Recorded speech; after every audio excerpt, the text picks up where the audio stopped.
Hello, everyone. Our next speaker for the day is Rahul Singh. He is the co-founder of India's fastest growing influencer marketing platforms, Winkl. Rahul started Winkl right after graduation without any corporate experience and built Winkl into a pioneer of influencer marketing technology in India. His topic for the day is how can technology help brands achieve impact at a scale using influencer marketing? During the talk, if you have any questions, you can send it in the discuss box, which is on your right hand side, or you can raise hand if you wish to join the stage.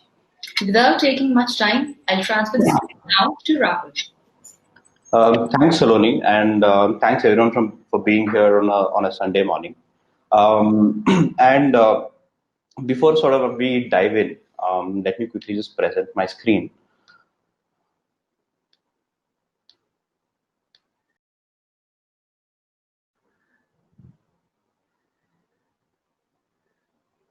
Great. I believe my screen is now visible. Yes, it is, Rahul. You may please continue. Great. All right. So before we jump into how can we really leverage technology, data, and a lot of these fancy things that we hear to sort of you know um, leverage or sort of drive impacts at scale using influencer marketing. Wanted to understand from the audience present here, how many of you have really sort of thought of using influencer marketing for your business, or even tried doing a campaign in the past? Would love to know. I mean, if you could just drop your answers quickly in the discussion box, that would be helpful.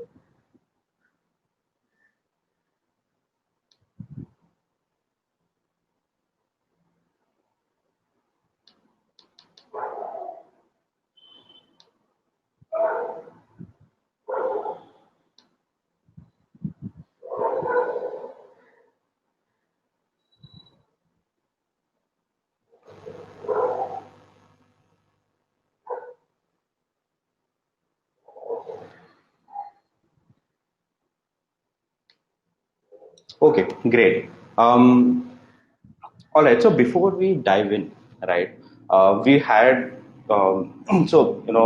just to sort of extend what Saloni mentioned, a quick intro about me. Right from my college days, I was into startups. In college itself, we had launched a startup, sold it. Then I actually started Winkl right after college, right, and we had a a brief period where we were trying out a bunch of ideas, and we tried doing influencer marketing to sort of um, scale our business. And that is when we found out about all the pain points, all the inefficiencies that marketers face when they try to do their own influencer campaigns, right? And and soon after that, we figured that if there were certain things done right, if we could leverage technology, data, and a lot of automation in certain places, we can really make the entire process a lot more ROI driven, a lot more data driven, and so that we can really have clarity on the results that we could generate from influencer marketing, right? So basically used my engineering degree to an extent, and we launched Winkl with the aim of streamlining the entire influencer marketing landscape for marketers, right? And today Winkl helps top brands such as Flipkart, Amazon, Kyofit, etc., sort of craft their influencer marketing strategy around data and technology, right? And and before we proceed further, right? Yesterday, we had quite a few speakers talking about influencer marketing. Many of them sort of called out saying that, hey, it's an important strategy today for to sort of build brand in the modern era, right? And especially in the last couple of months, where a lot of our audiences are online, spending time sort of consuming content over platforms like Instagram and YouTubers, and more often than not from content creators more than publishers, right? So before we sort of jump right in, I'll take us a couple of minutes to sort of refresh on what influencer marketing is, right? So fundamentally, influencer marketing, the way it's being defined today, right, and the definitions keep changing. The way it's defined today is where you leverage content creators on various distribution platforms, right? right? A distribution platform could be any social media platform like an Instagram, YouTube, or even, it could be a blog, it could be a newsletter, right? Where we leverage content creators who create this content to sort of integrate our brand's message along with their content to sort of drive our business and brand objectives, right?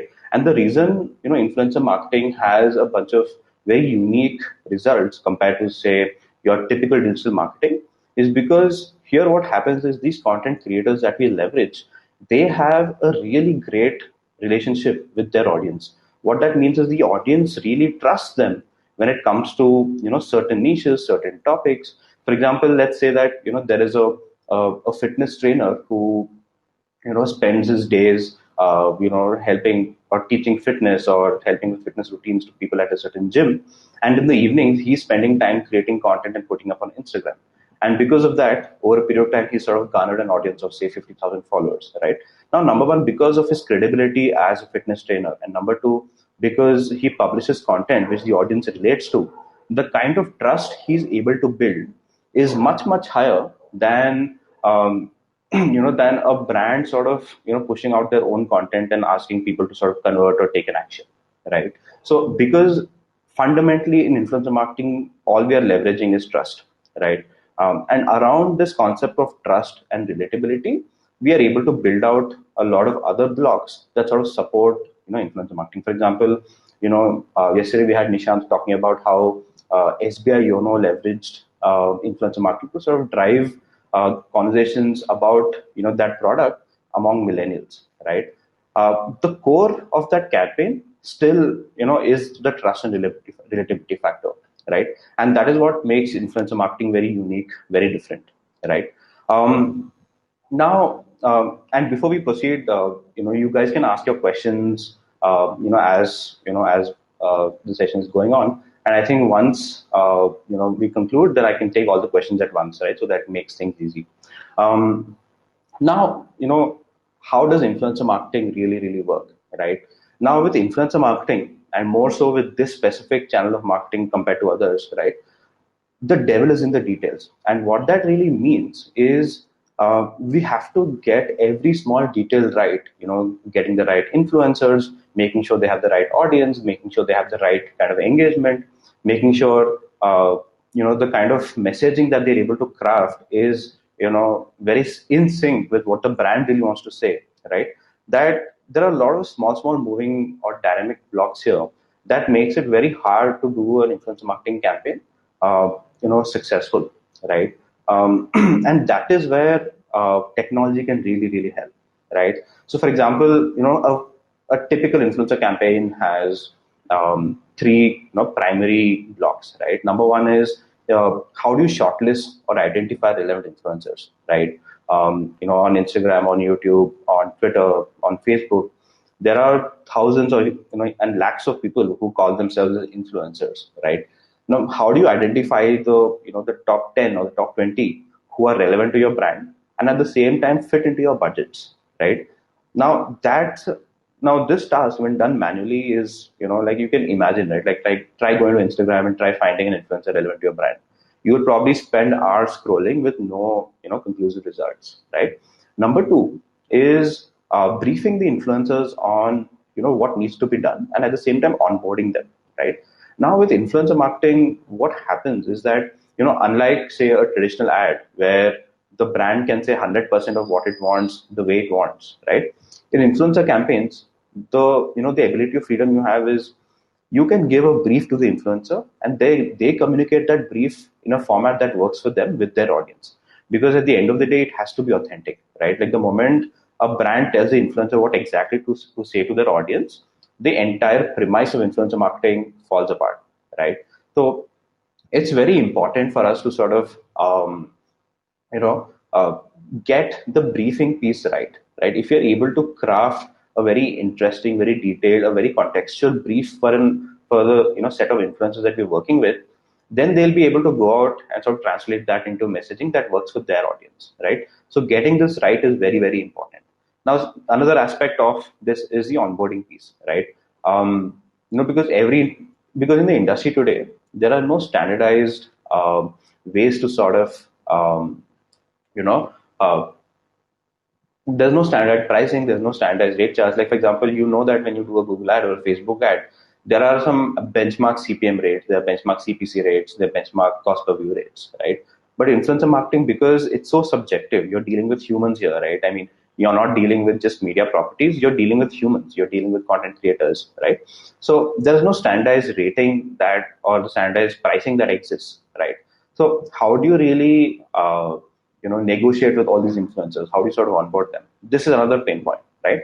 And finally, when it comes to tracking ROI, tracking performance of the campaign, right?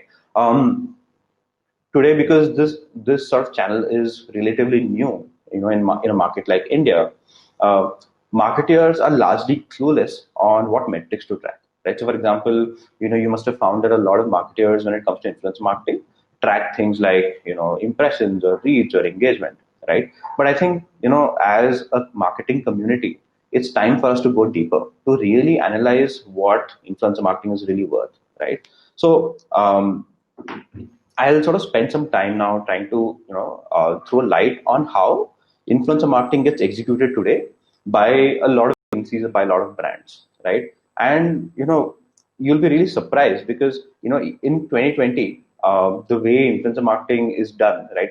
It might feel very ancient, right? So, for example, let's begin with the entire shortlisting piece, right? A lot of digital marketing agencies, a lot of brands still today, right, spend time trying to find influencers manually from any of the social media platform, right? It's like as good as finding a needle in a haystack, right? Like you're going to spend hours and hours scrolling through various profiles or hundreds of profiles of influencers to sort of come up with a few of them that might be relevant, right? And you don't even have any idea if their audience matches your target audience and so on and so forth, right? And this process, if you want to find say 10 relevant influencers, right, unless you have an existing list or existing database, this might take anywhere from a few hours to a few days, right? Like we've worked with, so we ourselves used to sort of do a lot of campaigns manually in the past, right? And it used to take us a couple of hours to find a few relevant influencers, right? Now, trying to do that at scale is where the problem really comes in, right? Say you're trying to sort of, say tried out influencer marketing, it has worked for your brand, and now you're trying to scale it up, right? Now imagine trying to go from say 5 influencers to sort of working with 25, right? Now it just scales exponentially, right? Because you're going to find the best few influencers in the start, and to find the remaining 20 or remaining 15, you're going to spend a lot more time, right? So this is one of the most time taking kind of activities, but at the same time the most important activity, right? And I think if shortlisting or getting the influences right is the most important activity, I think we could use some technology and some data to sort of make this much faster for us, right? um, Another thing is, once influencer shortlisting happens, typically a lot of these people who do influencer marketing manually sort of put them in Excel sheets, create like a content plan, and start picking up the phone and calling influencers and sharing this, right? So you could do this with 5, 10 influencers, but the moment you have 20, 30, 40 in a campaign, that's when you need an army of people to sort of do a simple campaign, right? And that is one of the reasons why that we have primarily seen in the industry why a lot of these brands are not adopting influencer marketing at scale, because it just requires a lot of human effort the way it is done today, right? And now when it comes to briefing and onboarding influencers, right, like the campaign manager would typically look something like this, right? Where he or she is on the phone constantly with a few influencers, calling them all throughout the day. And imagine doing 3 to 4 phone calls per influencer to onboard them, right? So even if you're talking of a decent sized campaign of say 25 influencers, right, you probably end up making anywhere from 100 to 120, 130 calls, right? Now, when you want a campaign to sort of go live, when you want a campaign to sort of where as a human you want to spend time on the creative and the strategic side of things, right? Uh, Doing a lot of these things manually does not give you the time and space to sort of get the campaign right in terms of strategy, in terms of the ideas, in terms of the creativity, right? So this is where another reason where we see that a lot of people in the market today, a lot of agencies, brands, are sort of missing the bus, right? Because they are still doing things manually. and it's just not going to scale, right? And when it comes to performance tracking, like I said earlier, most of them are clueless, because um, okay, number one, because the industry is sort of relatively new in India, but at the same time, the metrics that are being pitched to the clients are very top level surface metrics. Like for example, when you sort of say that, hey, my campaign got so and so reach, it doesn't really mean anything unless there is some conversion or some sort of activity that audience has taken, right? So I'll sort of now, you have a fair idea of how influencer marketing sort of typically looks like when it's done manually, right? And now I'll spend some time also trying to brief out how technology can really change, a lot of things here and help us humans do what we do best, right? Like being creative, thinking through strategy, and at the same time bringing, all of this together to make sure the sort of the campaign scales and drives results. Um, so number one, right, when we are looking at influencer shortlisting or identification, right, it's very important for us to look at a lot of granular metrics, right? So for example, most of you know today that many influencers, right? In fact, I think all public accounts on platforms like Instagram, YouTube have some extent of irrelevant followers. It could be bots, it could be junk accounts, it could be non-relevant accounts, right? That follow them, right? And this is largely because it's in public account, anyone can go follow them. And many times there are these bot farms that just end up following random accounts, right? Sometimes an influencer may not have even done anything, right? And still they will have a bunch of junk accounts following them, right? So it's very important for us to really understand what are we really getting into when we sort of identify an influencer, right? It's very important for us to really know that while someone may have 200,000 followers like you see on the screen here today, right? What is the genuine reach you will get as a brand when they sort of post, right? Now, if you see the genuine reach, it's about 70,000 followers out of 210, right? So it's roughly 30% of the audience who will actually end up seeing your content versus the claimed 200,000 follower number, right? So the follower count number doesn't really mean anything unless you know what the reach really is, right?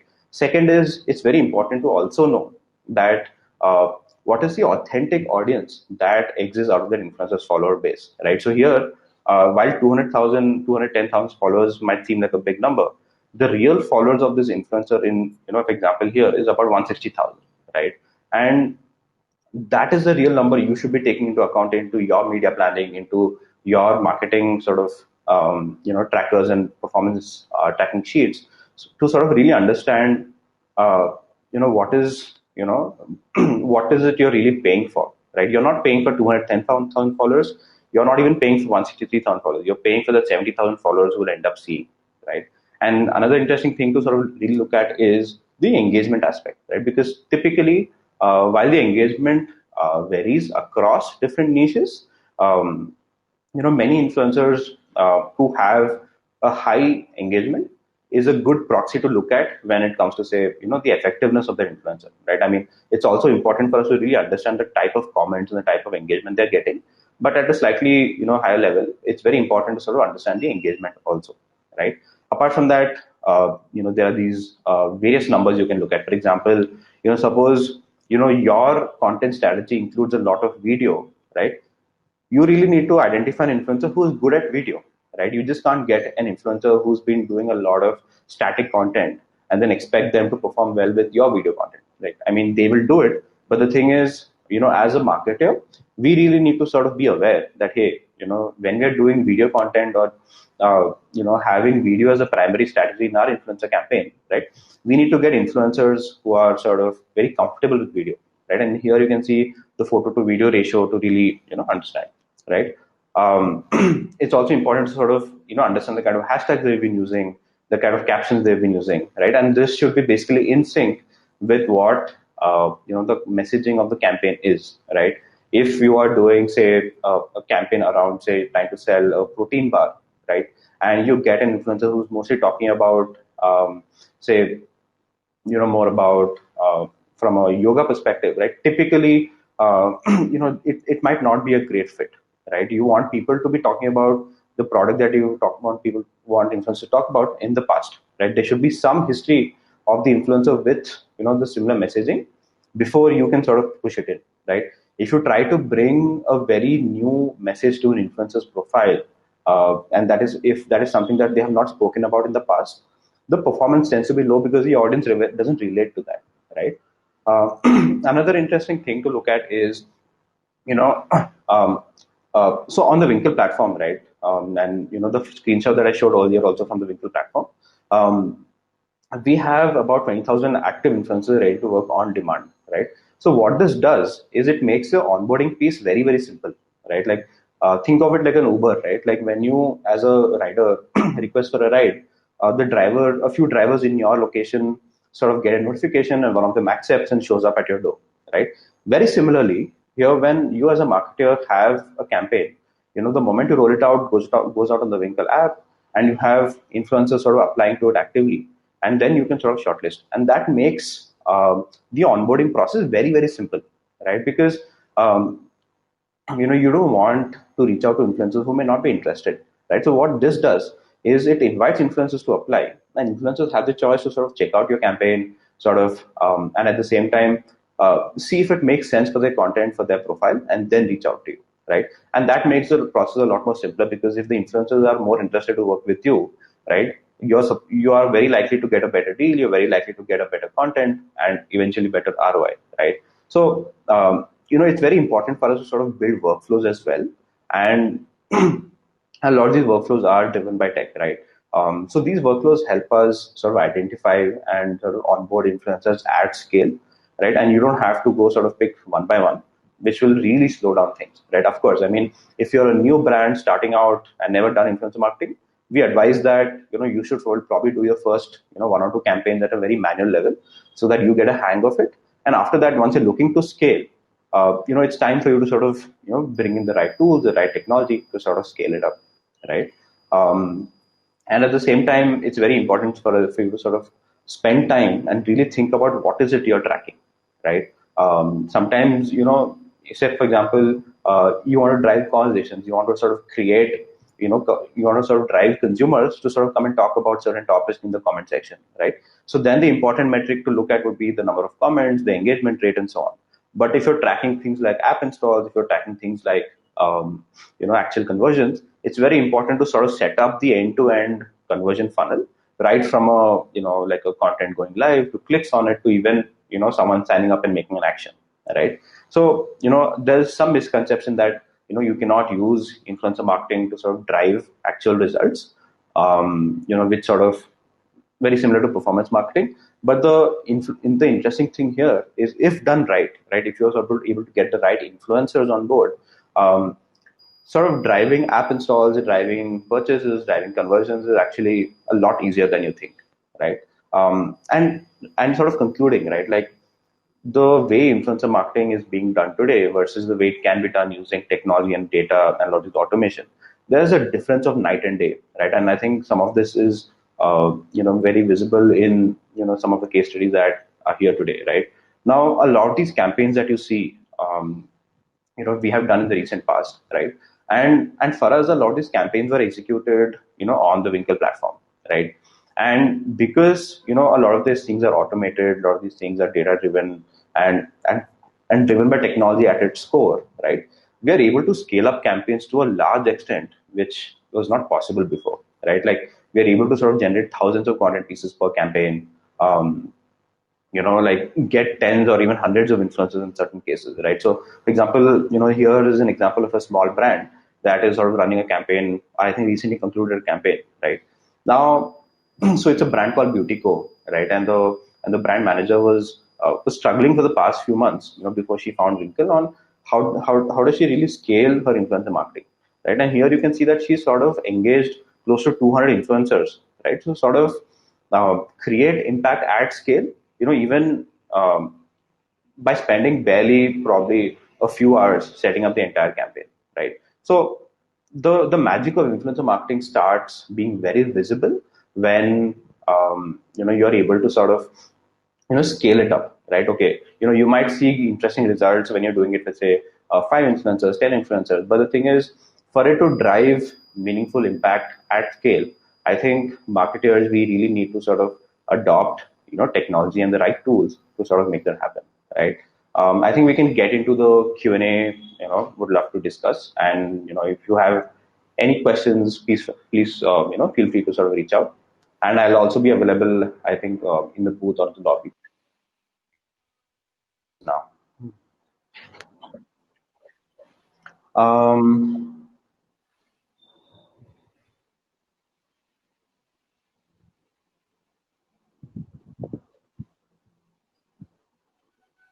Great. So, if you guys have any questions, please.